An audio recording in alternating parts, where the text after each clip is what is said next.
ఇక అనంతపురం జిల్లాలో ఎన్నికల బరిలో వైసీపీ అభ్యర్థులుగా దిగాలని భావించిన ఇద్దరు పోలీస్ అధికారులకు జగన్ షాక్ ఇచ్చారు. ఓ అధికారి పేరైతే అధికార పార్టీ విడుదల చేసిన 3వ జాబితాలో వచ్చింది. అయినప్పటికీ 4వ జాబితాలో పేరు మారిపోయింది. మరో అధికారికి 3 ఎమ్మెల్యేలు సపోర్ట్ చేసినా కూడా వైసీపీ అధ్యక్షుడు మాత్రం కనికరించలేదు. అసలు ఏం జరిగింది? ఉద్యోగాలు వదులుకోవడానికి రెడీ అయిన ఆ అధికారుల పేర్లను ఎవరు ప్రతిపాదించారు? ఎందుకు రిజెక్ట్ అయ్యాయి? Have a look.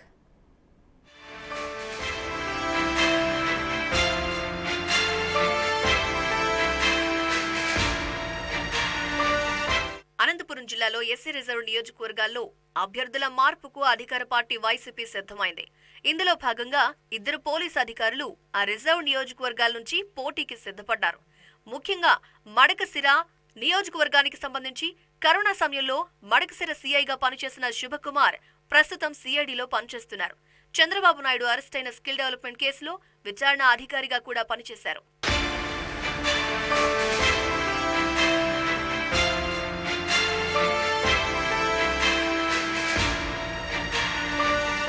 Shubhakumar Madakasira YCP ticket కోసం పూర్తి స్థాయిలో ప్రయత్నించారు. ఒక పోలీసు ఉన్నతాధికారి సాయంతో సీఎం జగన్మోహన్ రెడ్డిని కలిసి వచ్చే ఎన్నికల్లో మడకశిర నుంచి తనకు అవకాశం ఇవ్వాలని, అందుకు తగ్గ ఆర్థిక వనరులు ఉన్నాయని కూడా ప్రపోజల్ పెట్టారట. ఇంటెలిజెన్స్ వర్గాల సమాచారం తీసుకున్న సీఎం జగన్మోహన్ రెడ్డి ఓకే అంటూ ఆయన పేరును 3వ లిస్టులో ప్రకటించారు. అయితే ఆ తర్వాత అసలు కథ మొదలైంది. ఆర్థిక వనరుల విషయంలో సీఐ సిద్ధంగా ఉన్నారా? ఆయన స్థాయి ఏంటి అని పార్టీ వర్గాలు ఎంక్వైరీ చేశాయట.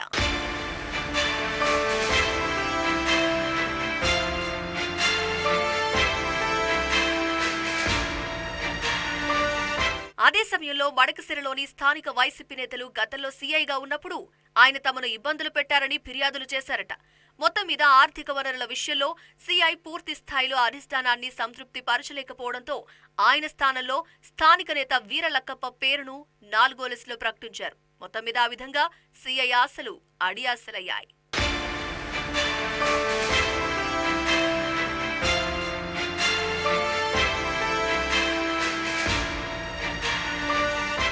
సింగనమల నియోజకవర్గం వైసీపీ టికెట్ ఆశిస్తున్న మరో పోలీసు అధికారి చిత్తూరు జిల్లాలో డీఎస్పీగా పనిచేస్తున్నారు.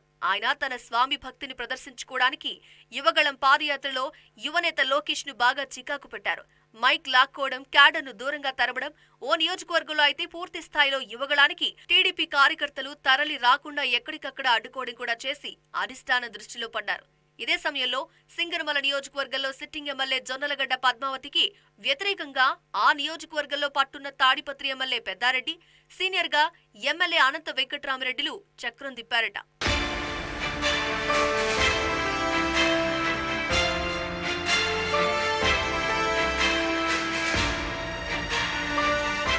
జొన్నలగడ్డ పద్మావతి మాల సామాజిక వర్గానికి చెందిన నేత. అయితే సింగనమల నియోజకవర్గంలో మాదిగలు ఎక్కువగా ఉండటం వల్ల ఈసారి ఆమె గెలిచే అవకాశం లేదని, దానికి తోడు ఆమె భర్త సాంకేతిక విద్యా సలహాదారు ఆలూరు సాంబశివరెడ్డి కుటుంబం సభ్యుల వైఖరితో సెగ్మెంట్లో పార్టీ ప్రతిష్ట దిగజారిపోయిందని, అందుకే ఈసారి ఆమెకు ఎట్టి పరిస్థితుల్లోనూ టికెట్ ఇవ్వొద్దని సదరు రెడ్డి ఎమ్మెల్యేలు సీఎంఓకు సమాచారం పంపారట.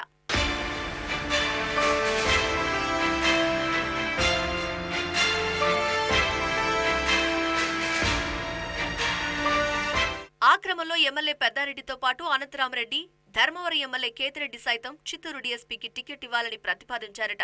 పోలీసు అధికారికి సపోర్ట్ చేసినప్పటికీ సీఎంఓలోని సీనియర్ అధికారులు మాత్రం ఆలూరు సాంబశివారెడ్డి అభ్యర్థి వైపే మొగ్గు చూపడంతో ఆలూరు సాంబశివారెడ్డి నియోజకవర్గంలో తన పట్టు కోల్పోకుండా తన దగ్గర పనిచేసే వీరాంజనేయులను తెర మీదకు తీసుకొచ్చి ఆయనకు టికెట్ ఇప్పించుకోగలిగారు.